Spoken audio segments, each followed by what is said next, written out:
बिस्मिल्लाहिर्रहमानिर्रहीम। अस्सलाम वालेकुम दोस्तों, आज की वीडियो में मैं आपके लिए लेकर आ चुका हूँ स्पेशल मज़ेदार हैदराबादी यखनी पुलाव की रेसिपी। जिस तरह हैदराबाद के अंदर चिकन यखनी पुलाव बनाया जाता है उसी तरीके से आज आपको बनाना बताऊँगा। बहुत ही मज़े का बन के रेडी होता है। तो ये कैसे बनेगा, चलिए जल्दी से वीडियो स्टार्ट करते हैं।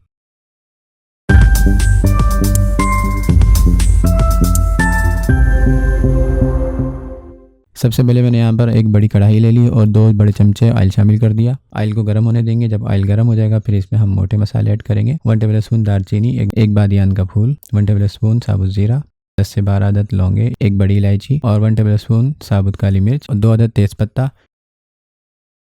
इन मोटे मसालों को ऐड कर देंगे और थोड़ा सा हम इसको ऑयल के अंदर भून लेंगे। थोड़ा सा भूनने के बाद मैंने इसके अंदर एक बड़े अदद का प्याज स्लाइस काट के ऐड कर दिया। प्याज को भी थोड़ा सा लाइट ब्राउन कर लेंगे और उसके बाद मैंने इसके अंदर 2 टेबल स्पून लहसुन अदरक का पेस्ट शामिल कर दिया। थोड़ा सा मिक्स करेंगे और साथ ही 10 से 12 अदद हरी मिर्चें ऐड कर दी और इसको थोड़ा सा भून लेंगे। हम जो इसको फ्लेवर देंगे वो इसके ऑयल को फ्लेवर देंगे ताकि हमारा जो चावल और हमारा जो चिकन यखनी पुलाव बन के रेडी हो हैदराबादी, वो टेस्टफुल बन के रेडी हो। 2 से 3 मिनट भूनने के बाद मैंने इसके अंदर हाफ के जी आलू शामिल कर दिए मोटे मोटे कटे हुए और साथ ही हाफ के जी चिकन ऐड कर दिया है और साथ ही 1 टेबल स्पून नमक ऐड कर दिया। अब मिक्स करेंगे और 2 से 3 मिनट इसको भून लेंगे। 2 से 3 मिनट भूनने के बाद अब इसके अंदर मैं ऐड कर रहा हूँ जो हमारे चावल थे, 1 केजी चावल थे तो उससे दुगना हम पानी ऐड कर देंगे, यानी कि 1.25 लीटर पानी ऐड कर देंगे।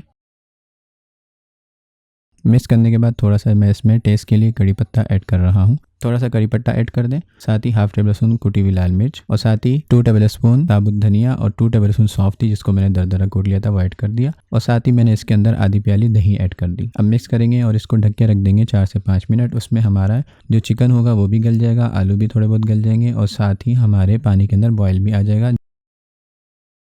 4 से 5 मिनट के बाद हमारे पानी के अंदर बॉयल आ चुका है। अब यहाँ पर आके हमने अपने चावल ऐड कर दिए हैं और चावल ऐड करके मिक्स करना है, इसको सेट करना है और उसके बाद तेज़ आंच के ऊपर चावलों को हमने पकाना है। यहाँ पर आकर आप अपने नमक को चेक कर लें। अगर आपको नमक कम लगने लगे तो नमक आप ऐड कर दें अपने टेस्ट के हिसाब से। 1 केजी चावल के अंदर तकरीबन 2 चमचे नमक ऐड किया जाता है जो कि नॉर्मली नमक रहता है चावलों में। थोड़ा सा हमने इसको पकाया तो हमारा पानी जो था वो काफ़ी हद तक खुश्क हो चुका है और हमारे चावल भी अच्छे तरीके से खिल चुके हैं। लेकिन थोड़ा बहुत जो और पानी है वो भी हम इसको तेज़ आंच के ऊपर पकाएंगे। तो ये देखिए तकरीबन 4 से 5 मिनट लगे और हमारे चावलों में जितना पानी था वो खुश्क हो चुका है। तो अब हम इसको दम देंगे। दम देने के लिए मैंने यहाँ पर थोड़ा बहुत येलो फूड कलर और थोड़ा बहुत रेड फूड कलर ऐड कर दिया है और ढक्कन को आपने कपड़े से रैप करना है और अच्छे तरीके से इसको रैप करने के बाद पतीले के ऊपर रखना है और 20 मिनट का लो फ्लेम पे इसको आपने दम दे देना है।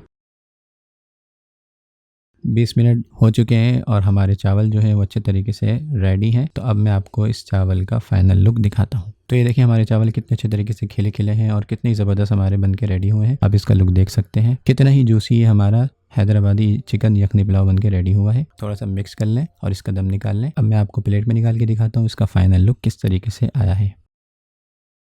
तो ये देखिए माशाल्लाह सुभान अल्लाह, बहुत ही ज़बरदस्त हमारा चिकन यखनी पुलाव बन के रेडी हुआ जो कि हैदराबादी स्टाइल है। आप इसके चिकन को देखें कितना ही जूसी है और कितना ही ज़बरदस्त तरीके से हमारा ये चिकन गल चुका है अंदर तक। तो प्लेट में निकलने के बाद इसका ये लुक आया है। बहुत ही टेस्टी, बहुत ही आसान टिप्स के साथ हमने चिकन हैदराबादी यखनी पुलाव बना के रेडी किया है। इस रेसिपी को आपने एक दफ़ा ज़रूर ट्राई करना है। इंशाल्लाह ये रेसिपी आपको और आपके घर वालों को बहुत ही पसंद आने वाली है। एक दफ़ा आपने इस रेसिपी को ज़रूर ट्राई करना है। उम्मीद है छोटी सी वीडियो भी आपको पसंद आई होगी। वीडियो पसंद आए तो प्लीज़ वीडियो को लाइक किएगा, दोस्तों में शेयर किएगा। मिलेंगे नेक्स्ट वीडियो में किसी अच्छी रेसिपी के साथ। तब तक के लिए अल्लाह हाफिज़।